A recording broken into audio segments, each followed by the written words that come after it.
What is happening, guys? I'm here with, Böðvar Tandri. and Ingimar Jónsson. if you can say those names or comment, I would absolutely love it. I'm going to struggle. Where are you guys from? We're both from Iceland.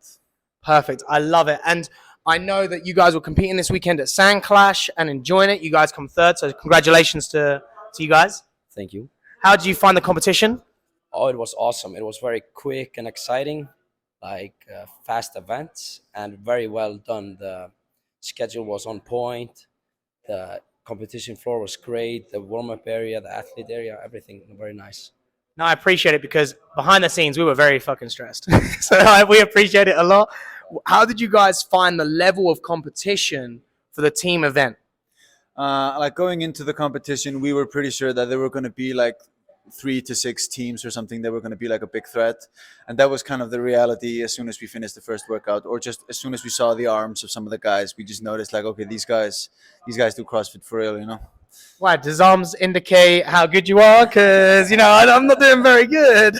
Yeah, I think it's the same case with our team. We're doing very bad on the bicep tricep scale, but yeah, I think it was just the looks of some of the guys were like, oh, these guys are very, very strong. And in team sports or like in team CrossFit events, it's very often about like power output and strength. So we knew it wasn't gonna be for free, at least. No, that's true. Did you guys come here being like, well, the goal is the podium? Yeah, for sure. Like the goal is to get the prize money so we could pay the trip back. I was not gonna come here for free, for sure. No, that's fair. And it was tough all the way until the end, right? Yeah, we had to clinch the spot on the podium in the final event, so it was very exhilarating. It was very tough. No, I love it. Do you guys compete often at the highest level you can or just in team? Honestly, for me, this is the first time I compete with people that have been to the games. Like all the competitions I've done before, just local competitions in Iceland. So this is the first competition where there's a designated warm-up area. You know what I mean? It's like my first ever like real competition, so to say. So Man, fuck you. You just come in and just go get third. Like, it's my first big competition and just comes out and smashes it. I love it. What about yourself?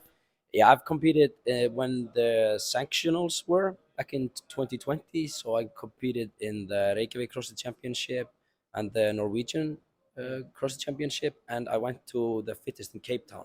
But after 2020, I've just been doing local competitions in Iceland and Norway. No, that's fair. Do you guys have goals in CrossFit or wanting to compete or anything like that moving forward?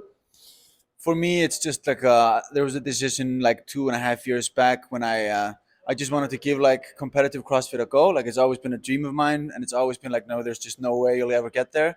So I'm just kind of getting rid of that what if, and I'm just gonna give it a full sprint. And if I fall, I'll do it while doing a full sprint. You know what I mean? No, I love it. And both of you are quite young, 26, 27, all around the same age. So you got so much time. I'm kind of coming to my cap, 30. So maybe 1 or 2 years are the best I can possibly be. But no, I love it. What about yourself? Do you the same? I think I will have to start pushing in after I finish my master's, which is this year. Right now, I'm training like once a day for an hour, 2 hours. But I want to push it harder and go to the semifinals as an individual and perhaps the games. I think I have the possibility to do that. Man, I'll be honest. If you're only training 1 to 2 hours a day and you're a good level and you're studying full time, of course you have the potential to go even more. Like, come on, full time athletes train 6+ hours or full time jobs, So once that's done, like, you're just going to commit 100% to that? No, I don't think I can because I will probably have to get some sort of job because I have a 10-month-old daughter and a girlfriend.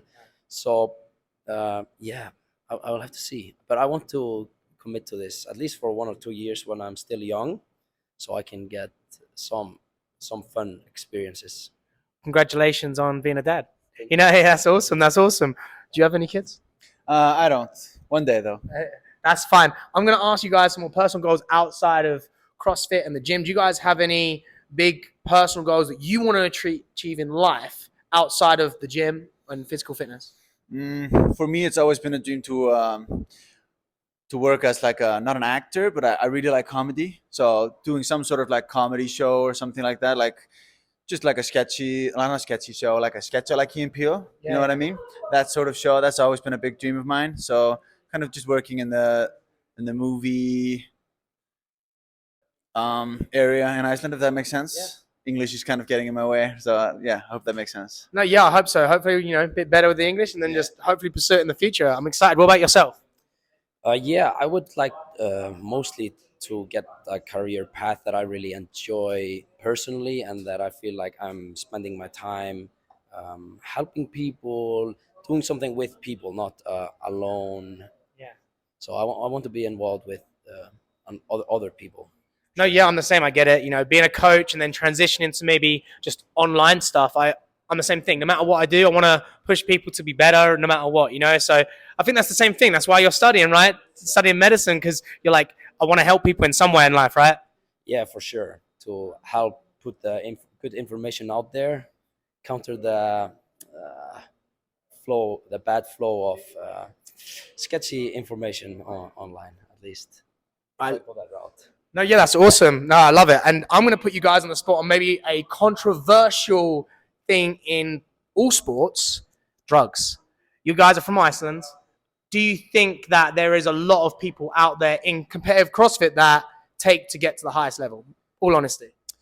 Like, in all honesty, I think it's not as bad as many people might think. I think a lot of people who are competing think it's like a huge chunk of people. But of course, I think it's there. And I think in sports like CrossFit, it's such a big advantage for you to use PEDs, to use stuff that makes you stronger or makes you be able to run faster and stuff like that. So I definitely think it's there. And unfortunately, I think it's more popular than it was before.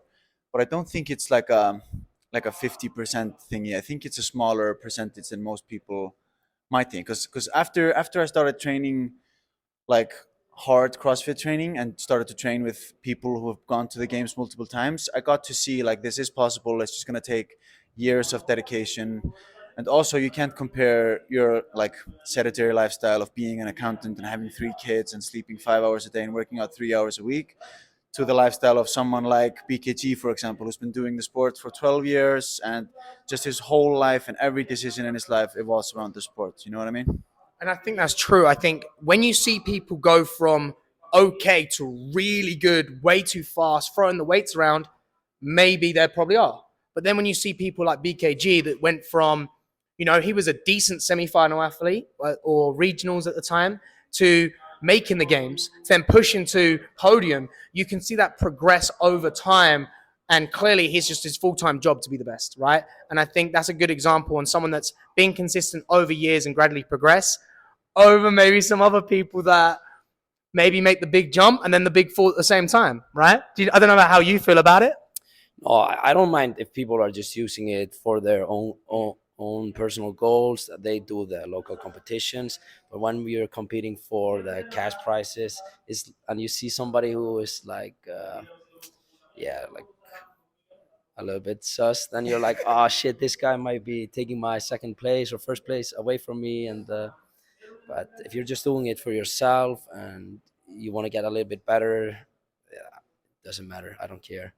No, it's true, and I agree. That's what I love about Sandclash is that they test people on the podium to be like, right, last year it was a surprise. No one knew.